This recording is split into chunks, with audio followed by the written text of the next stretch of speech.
गलत चला दिया ये इंदौर वाला।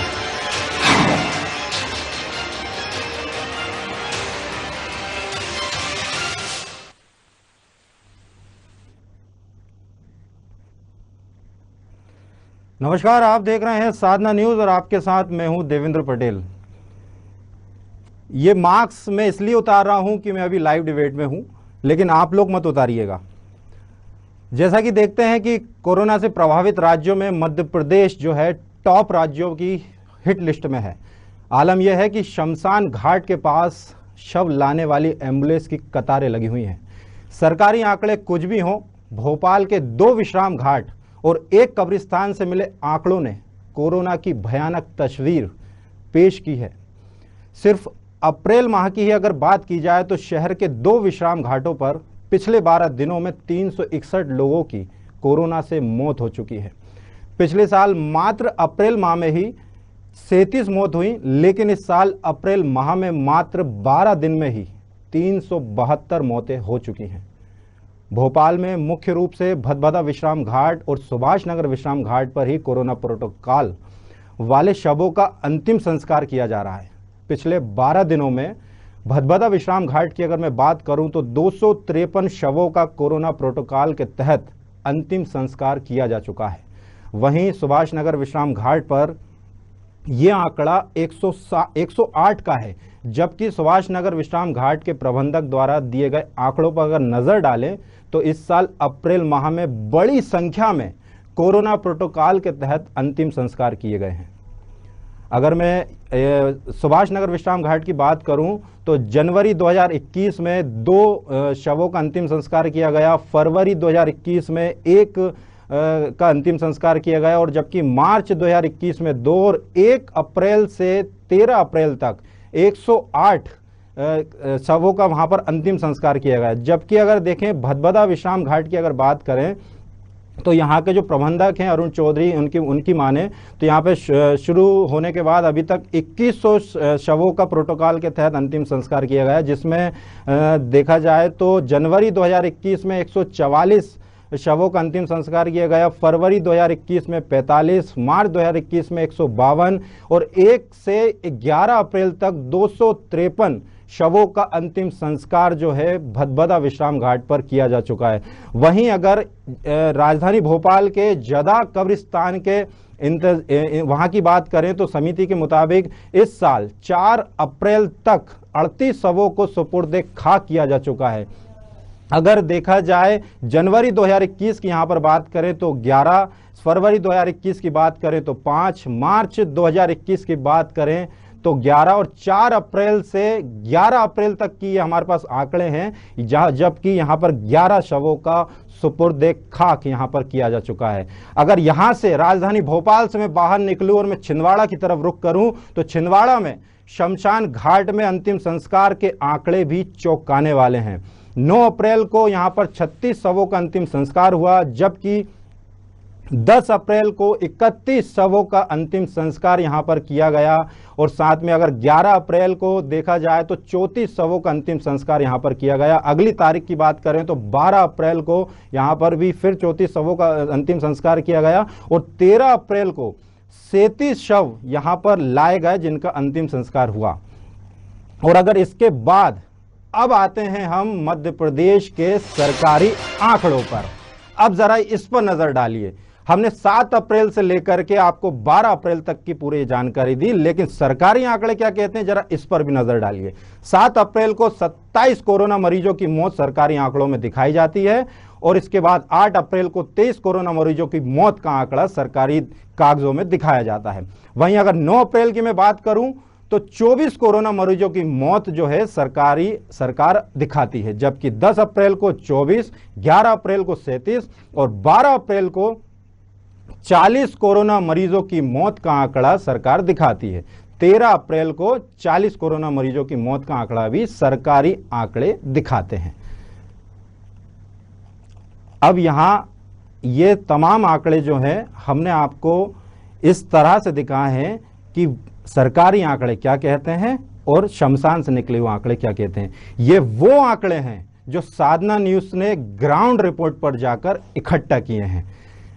आज हम यही सवाल तो पूछेंगे हम ये जरूर ये सवाल करेंगे कि आखिर सरकार आंकड़े छुपाकर क्या सरकार को मिलेगा।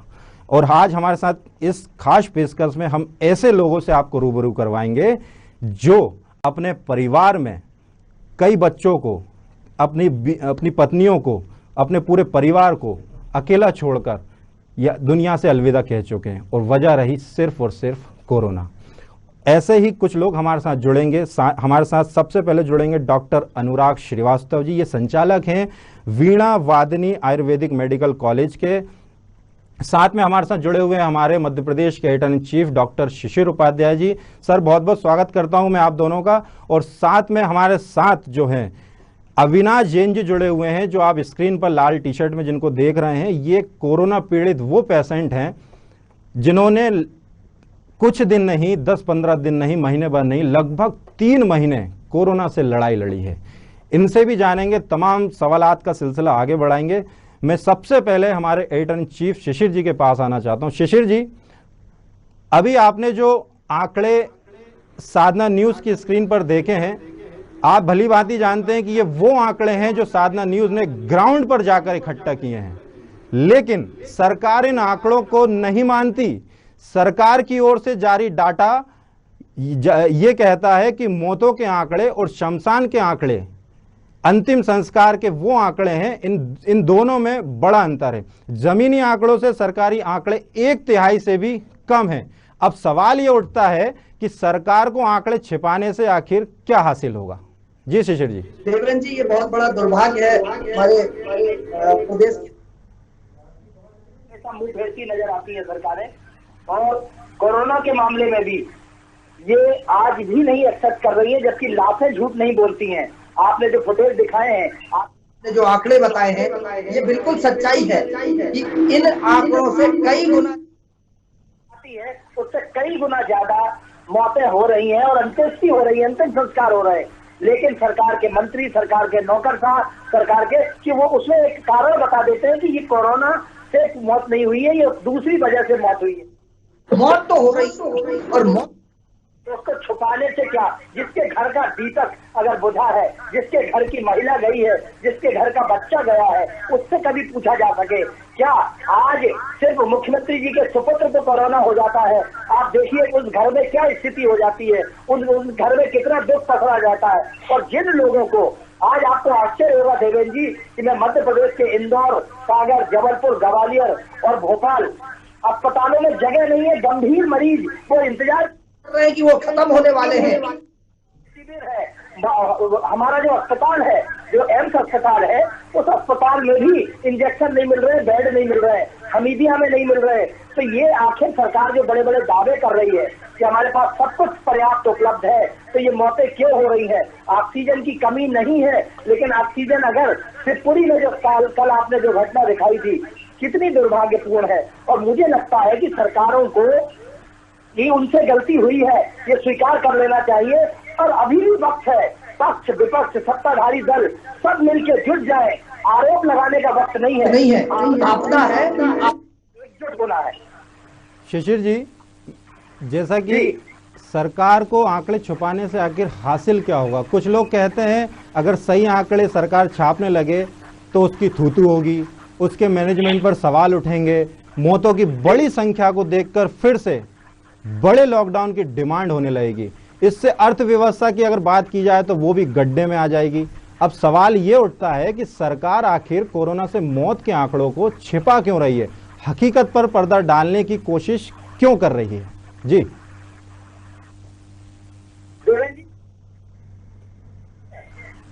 वो सिर्फ ये बताना चाह रही है कि सरकार चिंतित बहुत है, बयान बहुत आ रहे हैं, बैठकें बहुत हो रही है। माननीय मुख्यमंत्री जी कोरोना को लेकर बहुत सारी बैठकें कर रहे हैं, प्रतिदिन सुबेरे से शाम तक लगे रहते हैं, लेकिन उसका हल क्या निकला?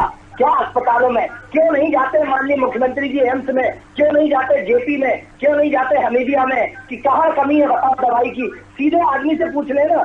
अगर नौकर साहब उनको जो बता रहे हैं, अधिकारी जो उनको बता रहे हैं, सरासर गलत जानकारी दे रहे हैं। नहीं मिल पा रहा है लोगों को ऑक्सीजन, नहीं मिल पा रहा है बेड, नहीं मिल पा रही है रेमडेसिविर इंजेक्शन है। तो अभी भोपाल से लोग रायसेन गए, रायसेन में जाके वहां उपलब्ध हो गया, लेकिन राजधानी में उपलब्ध नहीं हो पा रहा। 35,000 रुपए में खरीदते हैं लोग रेमडेसिविर, जो 2200-2500 का इंजेक्शन होता है। तो आम आदमी लुट रहा है, मर भी रहा है, लुट भी रहा है। और हमारे माननीय लोकायुक्त और जनप्रतिनिधि बंसुरी बजा रहे हैं, बड़े सुकून से अपने घरों में बैठे हैं, लेकिन मौत किसी की सगी नहीं होती देवेंद्र जी। मौत कब कभी पास किसके पास पहुंच जाएगी किसी को पता नहीं है। बिल्कुल, शमशान घाट पर अंतिम संस्कार के आंकड़ों और सरकारी आंकड़ों में बड़ा झोल नजर आता है। जहां सरकार ने बीते मंगलवार को, जो बीता मंगलवार गुजरा है, कोरोना से सिर्फ 41 मौत बताई, जबकि शमशान घाट में अकेले छिंदवाड़ा में ही 37 शवों का अंतिम संस्कार हुआ था। इसी तरह बाकी शमशान घाटों पर अंतिम संस्कारों के आंकड़ों को जोड़ें तो ये सरकारी आंकड़ों से 3 गुना से भी ज़्यादा दिखाई देते हैं। खैर, अब मैं हमारे साथ डॉक्टर अनुराग श्रीवास्तव जी हैं। डॉक्टर साहब एक ऐसी परिस्थिति से गुजरे हैं कि इनके परिवार में डॉक्टर साहब भी कोरोना पॉजिटिव हुए, पत्नी भी हुई, बच्चे भी हुए, इनके पिताजी भी हुए। और पिताजी के होने के बाद जब अस्पताल का रुख किया तो पिताजी ने अंतिम सांस अस्पताल में ही ली, बड़ी तकलीफ से गुजरे। आखिर इनको इस डिबेट में बुलाने का उद्देश्य यह है कि आखिर सरकारी तंत्र कितना फेल होता है, डॉक्टर की कहाँ ये लापरवाही मानते हैं, या स्वयं की लापरवाही मानते हैं, या कोरोना सबसे बड़ी वजह मानते हैं। डॉक्टर साहब नमस्कार, मैं डॉक्टर अनुराग श्रीवास्तव। मेरे पिता को 23 तारीख को नेगेटिव रिपोर्ट आई उनकी। 24 की रात में वो बहुत खांसे, 25 के दिन उनका ठीक रहा, पर दिन में रैपिड टेस्ट कराया, उनका पॉजिटिव आया। दिन भर हम पूरा परिवार पॉजिटिव था, हम टेंशन में रहे। बाद में एक निजी अस्पताल में, छोटे निजी अस्पताल में हमने बहुत लोगों से फ़ोन करवाया, तब जाके रात में 9:30 बजे बेड उपलब्ध हुआ। वहाँ पे पिताजी को एडमिट कराया। उस निजी अस्पताल में रात में जो लिया गया उसमें कोई बहुत ज़्यादा पूछताछ नहीं की गई, सिर्फ पेशेंट की ऑक्सीजन चेक करके उनको ले गए ऊपर। उनका कोई पहले का रिकॉर्ड नहीं पूछा गया कि उनको बीपी है, शुगर है या कोई पुरानी बीमारी है। उसके बाद पिता वहाँ एडमिट हुए, दिन भर ठीक रहे। जो उनका सिटी स्कैन करवाया था उसमें 10% था उनको आपके लंग्स में। उसके बाद उनको रेमडेसिविर जो इंजेक्शन लगते हैं वो लगे। पर छोटे अस्पतालों के अंदर जो पैरामेडिकल स्टाफ होता है वो अनट्रेंड होता है, वो सिर्फ ट्रेंड नर्सेज रखते हैं, ना है कि बीएससी नर्सिंग, एमएससी नर्सिंग, कुछ नहीं रहता है। और जो डॉक्टर्स हैं, डॉक्टर्स की बहुत कमी है जिनको इसके बारे में नॉलेज है। वहाँ पे सिर्फ इंजेक्शंस लगा दिए जाते हैं। उस इंजेक्शन के लगने से बीपी और शुगर बहुत ज़्यादा बढ़ जाता, हाइक होता है। उसकी कोई छोटे अस्पतालों में नहीं देखा जाता है। उसी के कारण पिताजी को ब्रेन हेमरेज हुआ। ब्रेन हेमरेज होने के कारण शाम को हमें जानकारी दी गई कि लेफ़्ट साइड से पैरालिसिस हुआ है। उसके बाद सारे डॉक्टर्स ने हमको मना कर दिया कि अब कुछ नहीं बचा है ब्रेन हेमरेज के बाद। उसके बाद हमारे द्वारा दिल्ली के बड़े डॉक्टर्स से सब जगह बात की गई। उन्होंने कहा 1% चांस है, आप ऑपरेट कराएं। जो ब्लडिंग हुई है दिमाग के अंदर, वो ब्लडिंग निकलवाएं। रात भर हम लोग पीपल्स के एक डॉक्टर ज्ञानेश्वर है, उनसे बात करते रहे। बेचारों ने पूरा रात भर बात की हमसे, हर 10 मिनट में, हर आधे घंटे में। फिर हमने उनको शिफ्ट किया चिरायू में उनको ऑपरेशन हुआ। 3 दिन वेंटिलेटर पर रहे वो। उसके बाद हार्ट अटैक से उनकी डेथ हुई 31 मार्च को। पर हम इस चीज़ को मानते हैं कि हमसे गलती हुई छोटे अस्पताल में एडमिट कराना। मतलब डॉक्टर साहब कुल मिलाकर ये कहना चाह रहे हैं कि छोटे अस्पतालों में जो स्टाफ है वो पूरा अनट्रेंड होता है। हाँ। क्या यही आप कहना चाह रहे हैं? क्या छोटे अस्पतालों में जो स्टाफ रहता है वो ट्रेंड रहता है, वो कोई डिग्री नहीं रहती उनकी, सिर्फ उनको अस्पतालों में काम कर करके ट्रेनिंग मिलती है। अच्छा, कुछ बीमारी भी थी क्या आपके पिताजी को? हमारे फादर को माइस्थेनिया ग्रेविस करके एक बीमारी है जो नसों की होती है, जो अमिताभ बच्चन को भी है, जिसका इफेक्ट आंखों में और गले पे होता है। बाकी इस बीमारी से कोई मतलब नहीं है। अगर उनका ब्रेन हेमरेज नहीं होता तो उनको कोई नहीं हरा सकता था, उनकी विल पावर बहुत थी। खैर डॉक्टर साहब, मैं दोबारा आपके पास आऊंगा। हमारे साथ अविनाश जैन साथ में जुड़े हुए हैं। ये वो पेशेंट है कोरोना के जो एक लंबे समय तक जो है कोरोना से ग्रस्त रहे। इन्होंने तो ये तक सोच लिया था कि ये अब वापस लौट कर नहीं आ पाएंगे, इस कदर इनको कोरोना ने जकड़ लिया था। अविनाश जी से ही जानते हैं। अविनाश जी, आप जो मेरे को जानकारी, अब लंबे समय तक कोरोना से पीड़ित रहे, क्या कुछ आपका अनुभव रहा? परिवार को लेकर के क्या कुछ सोचते थे उस समय आप? मेरी जो साल 13 अक्टूबर को मेरी रिपोर्ट पॉजिटिव आई। क्योंकि मेरे परिवार में ज्यादातर लोग डॉक्टर प्रोफेशन से संबंधित रहे हैं, तो उन्होंने उसको जल्दी डायग्नोस करा। उन्होंने मेरे को बोला कि मुझे हॉस्पिटलाइज हो जाना चाहिए। तो उस समय बहुत ज्यादा बेड की ऐसी शॉर्टेज नहीं थी। भोपाल के यहीं खुदा रोड एक हॉस्पिटल में मैं एडमिट हो गया वहां पर।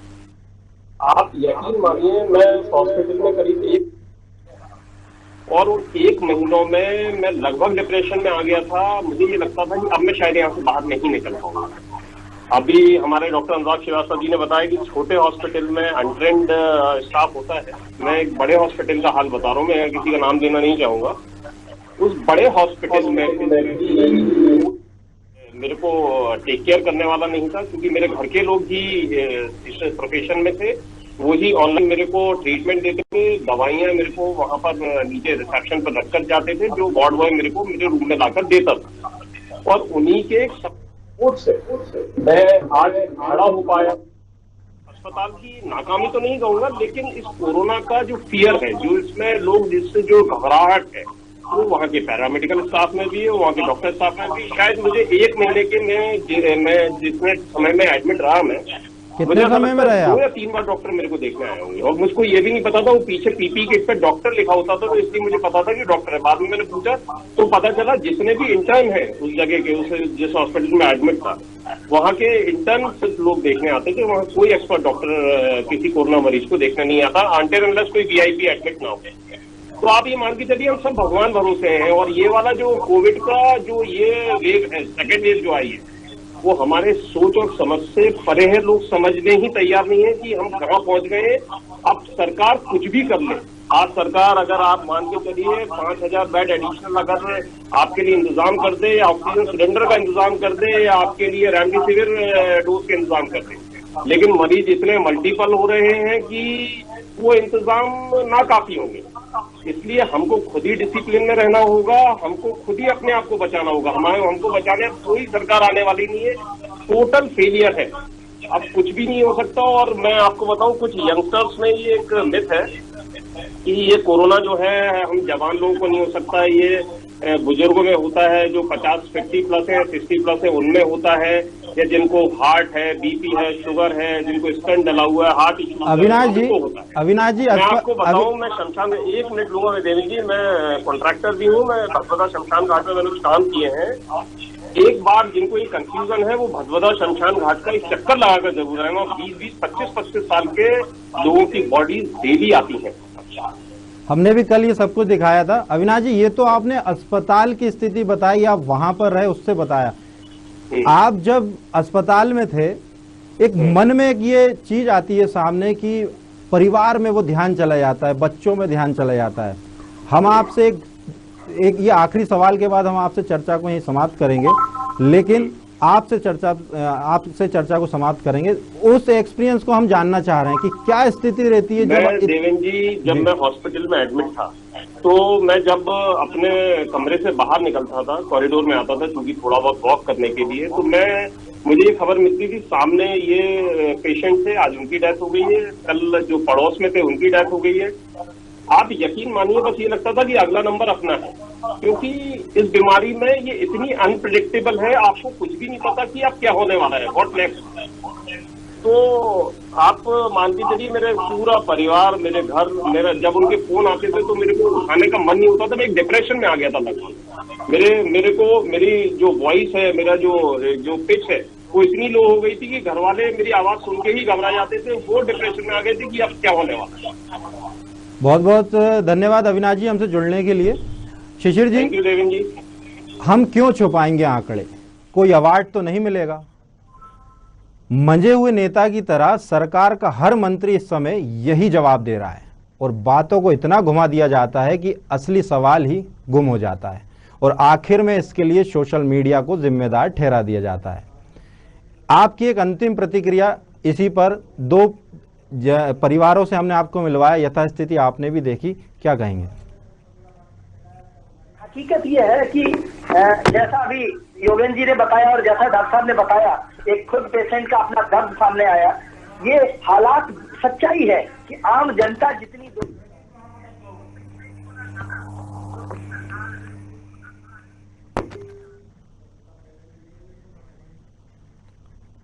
शिशिर जी आपकी आवाज नहीं आ पा रही है, मैं आपको जी बताइए।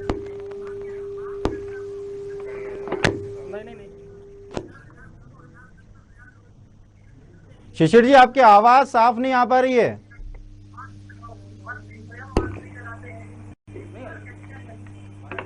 शिशिर जी मैं आपको यहां रोकना चाहूंगा।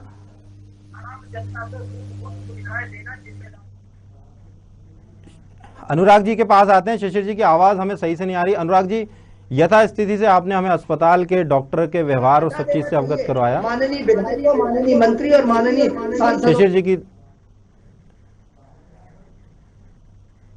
शिशिर जी मैं आपको यहीं रोकता हूं। अनुराग जी, जब ये स्थिति रही, आपने इस बात का जिक्र नहीं किया कि जब पिताजी आपके कोरोना पॉजिटिव हुए और जब उनकी देहांत हो गया, उस दौरान आपके परिवार में भी, जैसा कि मेरे को पहले से जानकारी है कि आपके परिवार में आप भी स्वयं कोरोना पॉजिटिव थे और परिवार के कुछ सदस्य भी थे, क्या स्थिति रही उस दौरान? उस दौरान वाइफ को थोड़ा बुखार और खांसी रही और मुझ में डलनेस रही 3-4 दिन।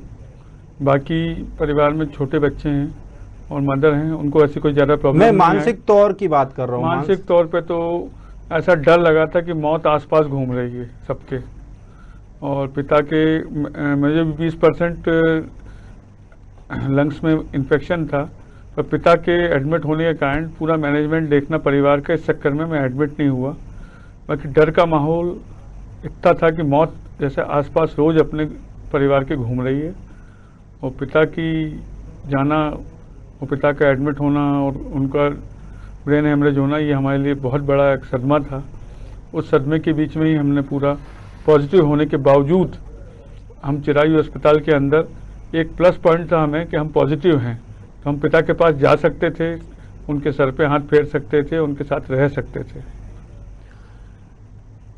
धन्यवाद डॉक्टर साहब। शिशिर जी, एक चीज और कहना जी चाहूंगा बताइए कि जितने भी लोग अभी इस चीज़ से बचे हुए हैं वो घर से ना निकलें। मेरे हिसाब से मास्क लगाना भी कोई बहुत बड़ी चीज़ नहीं है, वो लगाएं, वो बहुत आवश्यक है, पर घर से ना निकलें वो ज़्यादा अच्छा है। इस टाइम अपना काम धंधा जो भी छोड़ दें, इस टाइम जान बचाना महत्वपूर्ण है। क्यों? अस्पतालों में जगह नहीं है, ऑक्सीजन नहीं है, वेंटिलेटर नहीं है। अब आपका घर में रहना ही आपकी सुरक्षा है। बहुत बहुत धन्यवाद डॉक्टर साहब हमसे जुड़ने के लिए। आपने दर्शकों को बहुत अच्छी चीज़ बताई, आप इस चीज़ से गुजरे हैं। हो सकता है दर्शक भी जो इस चीज़ को नहीं मान रहे हैं उसको वो अमल में लाएंगे। सावधान रहें, मेरा ये कहना है कि सावधान रहें, मानवता का परिचय दें और ध्यान रखें कि तुलसी ना गंगा, जल ना कंधा, सीधा पैकिंग और शमशान। मुश्किल वक्त में हौसला जरूरी है, समझ और सूझबूझ ही हमें सुरक्षित रख सकती है, क्योंकि साल बदल गया है, हालात नहीं बदले हैं। ये भी ध्यान रखिए, बेहतरीन दिनों के लिए बुरे दिनों में लड़ना जरूर पड़ता है। और आखिर में एक बात और कहना चाहूँगा कि हर जगह बारात लेकर पहुँच चुका है ये कोरोना है, इसलिए बुआ बनकर आगे ना नाचें, बल्कि फूफा की तरह मुंह फुलाकर एक जगह कोने में बैठे ही रहें। इसी में आपकी और पूरे समाज की भलाई है। इस विशेष पेशकश में फिलहाल इतना ही, मुझे दीजिए इजाज़त। नमस्कार।